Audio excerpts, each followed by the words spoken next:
பேரவைத் தலைவர் அவர்களே, தயவு செஞ்சு எங்களுக்கு எப்படி பேசணும்னு அவங்க சொல்லி தர வேண்டாம். தேவையற்ற சர்ச்சையில தவறுங்க. நீங்க பாருங்க, அடுத்த உறுப்பினர் நான் பேச அழைச்சிருவேன். மொத்தமாக இந்த வரவு செலவு திட்டத்தை பொறுத்த வரைக்கும் அதுல வந்துருவோம் என்ன நிறை குறை என்பதை பற்றி.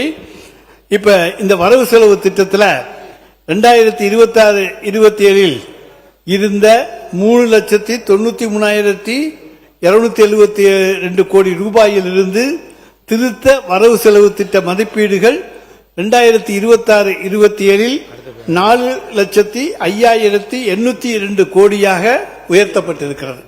அதாவது 12,730 கோடி ரூபாய் இப்ப நீங்க உயர்த்தி இருக்கீங்க.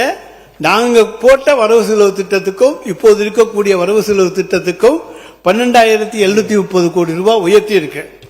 ஆனா இந்த உயர்த்துறதோட இல்லாம MGNRGSல வர வேண்டிய தொகை 3,451 கிளைம் பண்ணிட்டு இருக்கோம்.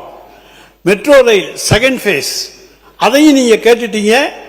அது 9,523 கோடி ரூபாய் லோன் வாங்கி கட்டிட்டு இருக்கோம். அந்த பணத்தையும் மத்திய அரசுல கேட்டிருக்கீங்க.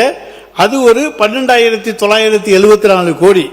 அப்ப ரெண்டையும் சேர்த்தோம்னா கிட்டத்தட்ட 26,000 கோடி எங்களுடைய பட்ஜெட்டை விட இப்பொழுது நீங்கள் கூடுதலாக செலவுக்கு போட்டிருக்கிறீர்கள்.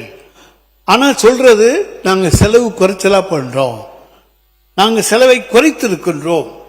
ஆனா இங்க 26,000 கோடி ரூபாய் உங்கள் பட்ஜெட் மூலமாக கூடுதலாக செலவு செய்யப்பட்டிருக்கிறது என்பதை இந்த கவனத்துக்கு கொண்டு வர கடமைப்பட்டிருக்கேன்.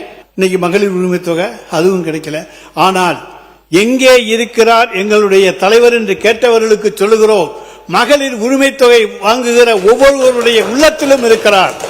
புதுமை பெண் திட்டம், தமிழ் புதல்வன் திட்டம் இவற்றிலே பயனடைந்திருக்கின்ற பயனாளிகளுடைய உள்ளத்திலே இருக்கின்றார். அதை போல இன்றைக்கு பேருந்திலே அரசு நகர பேருந்திலே பயணம் செய்பவர்களுடைய விடியல் பயணத்திலே அவர் இருக்கின்றார். விடியலை நீங்கள் எடுத்து விட்டீர்கள், பரவாயில்லை. தமிழ்நாட்டுக்கு விடியல் எங்களால் மீண்டும் கிடைக்கும். எனவே அந்த விடியல் பயணத்திலே அவர் இருக்கின்றார். இப்படி ஒவ்வொரு காலை உணவு திட்டத்திலே இருக்கின்றார். இப்படி அடுக்கிட்டே போலாம். அதனால எல்லா வகையிலேயும் தமிழ்நாட்டு மக்களுடைய இதயங்களிலே அவர் இருக்க செய்திருக்கின்றோம். ஆனா ஓட்டு போற அந்த நேரத்தில் மட்டும்தான் சின்ன குழந்தைங்க அங்க போய் குறுக்கால புகுந்து அவங்களுக்கு எந்த திட்டமும் தெரியல. ஆனால் நிச்சயமாக நீங்க இப்ப சொல்லிருக்கீங்க பாருங்க, அண்ணன் சீர் அது கொடுக்க முடியாது 832 கோடி ரூபாயில. ஏன்னா 2022-23 மட்டும் நாங்க மூவாளூர் ராமாமிர்தம் அம்மையார், அதை போல முத்துலட்சுமி ரெட்டி அம்மையார் திருமண உதவி திட்டம், இந்த திட்டங்கள்ல கொடுத்த பெண்களுடைய எண்ணிக்கை மட்டும் 1 லட்சம். அப்ப எல்லா பெண்களும் என்று எடுத்துக்கோனா நிச்சயமா 2 லட்சம் 3 லட்சம் பேர் வருவாங்க. நீ தங்க 1,05,000 ரூபாய், உங்க அதிர்ஷ்டம் 1 லட்சத்துக்கு வரட்டும், புடவை 10,000க்கு வரட்டும். 1,10,000 1 லட்சமா ஆக்கினா கூட 2,000 கோடி ரூபாய்க்கு குறையாமல் தாலிக்கு இன்றைக்கு நீங்கள் மாமன் சீர் தருவீர்கள், அண்ணன் சீர் தருகிறீர்களே, அதற்கு வேண்டும்.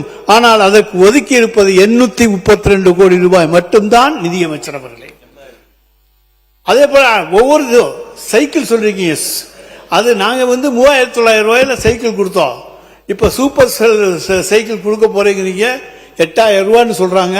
அந்த 8,000 ரூபாய் சைக்கிளை கொடுத்தீங்கன்னா அதுக்கு நான் வர்ற பணம் கணக்கு பார்த்துக்கங்க. எதுவுமே நீங்கள் போட்டிருப்பதெல்லாம் அரைகுறையாகத்தான் இருக்கிறது.